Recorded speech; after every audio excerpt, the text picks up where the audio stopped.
Let's begin with slavery, a system so old it's woven into the fabric of human civilization, yet so pivotal it sets the stage for our sequence. Slavery existed in ancient Mesopotamia, where captives worked fields as early as 3000 BCE, and in Egypt, where enslaved laborers helped build the pyramids.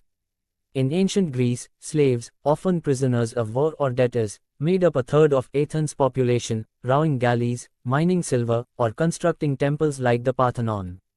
Rome took it further, with an estimated 25% of its population enslaved, powering aqueducts, villas, and gladiator arenas, sourced from conquered lands across Europe, Africa, and Asia.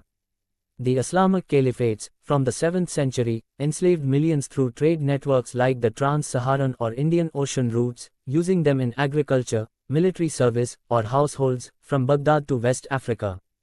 But for our progression, we focus on modern slavery, from the 16th to 19th centuries, when the transatlantic slave trade transformed the world. Over 12 to 15 million Africans were forcibly shipped to the Americas, enduring the Middle Passage, a horrific journey where 10 to 20% died from disease, starvation, or cruelty. They labored on plantations, sugar in the Caribbean, cotton in the US. South, tobacco in Brazil, fueling colonial wealth for European empire.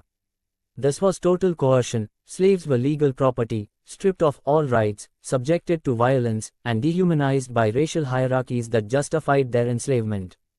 The social and economic scars, think systemic racism or wealth gaps, persist today. By the 19th century, moral outrage, slave revolts, and economic shifts led to abolition. Britain banned slavery in 1833, the US followed in 1865 with the 13th Amendment. But colonial economies couldn't just stop. They needed a new labor source, which brings us to the next phase.